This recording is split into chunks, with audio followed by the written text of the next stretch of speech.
this video, we are going to discuss about the chapter 2 of biomechanics, that is kinematic concept for analyzing human motion. So basically in this we are going to study the biomechanical systems.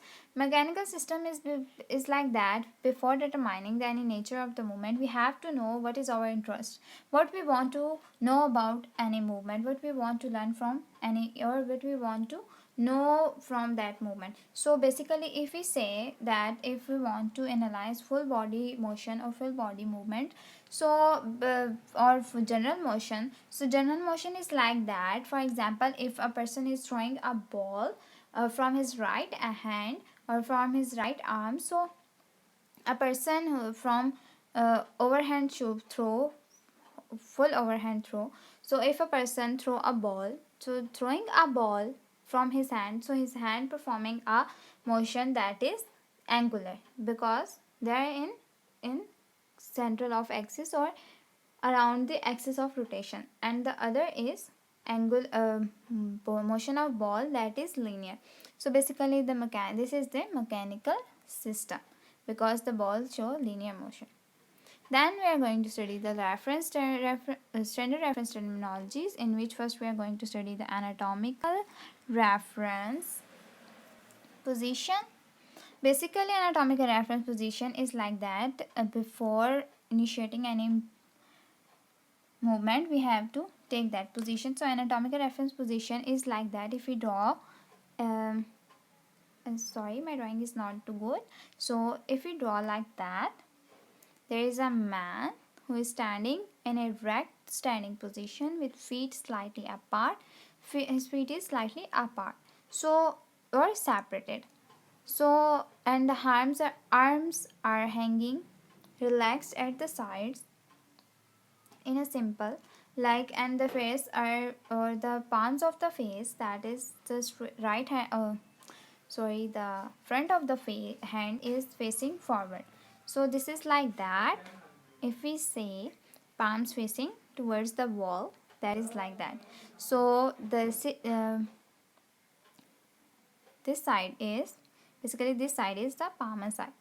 So this is not a natural standing position because we cannot stand like that, but this is the more convenience or more reference position because this is for body convenience. So before initiating any movement, this is very convenient position, so we can use this position as anatomical reference position. Now this is basically simply a for movement initiator position, or we want to initiate any movement, so we use this. Then we are going to study the directional terms. From first we are going to see that the superior and inferior. So superior is like that. If we say the superior is the part that is closer to the head and inferior is the part that is farther away from the head. For example, if we say that we have an if you take an example of a pen, so if we say that pen from where we push is the area which is closer to the head, and from where we write, that is the away from the head. So this is like that we say in this. The superior is also called cranial, and inferior is also called the caudal. So next we are going to see the anterior and posterior. So we write them first: anterior and posterior. Anterior and posterior. So anterior is basically the towards the front of the body, and posterior is towards the back of the body. So basically the if we say, for example, from here, if we press this area, so this is the area that is interior or front side of the body. For example, this is only an example. So this is the area is front of the body. If we taken that our face side, so this is the front of the body, and this is like that. So from where push, and this other side is back side of the body, so towards the back of the body. This is also called the ventral side, and posterior is also called the dorsal side. Then next one is medial and lateral. So medial is basically towards the midline of the body.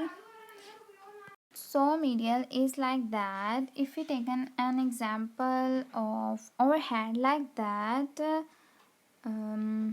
okay, like that, the little finger area is the ulnar area, as we know in the anatomy. This is the ulnar area, and the area of the thumb is the medial area. So basically, if we say that the middle finger area is the ulnar area and the thumb is the radial area.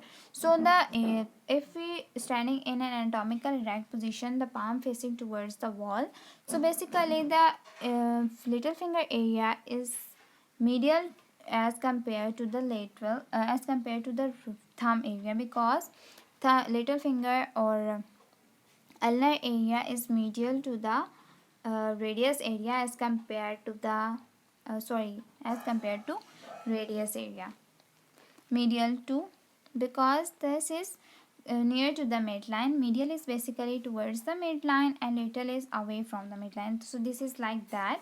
So ulnar is medial and radius or thumb is lateral. So basically this is like that. Next is proximal and distal. So proximal is like that. The area that is closer to the trunk is the proximal part. For example, if we say knee is proximal to the ankle, knee is proximal to the ankle. So like that, if we say this is the knee joint and this is the ankle feet or ankle joint, so the above is the trunk area. So if we say knee is as has a small distance as compared to ankle joint, so this is like that. The area whose distance is larger is whose distance is whose distance is low or small, so we say that that is proximal, and the ankle is distal. So this is like that. So a knee is proximal to the ankle and ankle is distal to the knee, because distal is the distance from the tongue.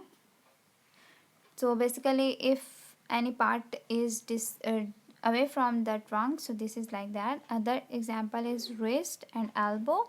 So wrist is distal to the elbow and elbow is proximal to the wrist. This is like that.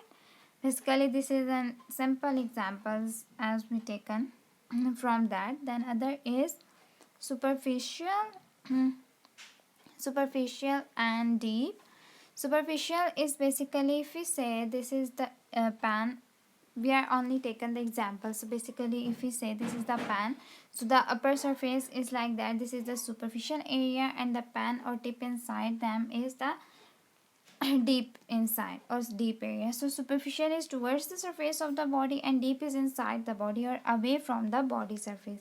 So in this we taken the simple examples, like if we taken the example in our body, the first layer or the layer that is skin layer, that is most upper layer or some most upper layer is superficial as compared to the deep layer. So this is like that. Deep layer that is near to the tissues or near to the near to the muscles, so that is deep layer of the skin. So basically this is like that simply.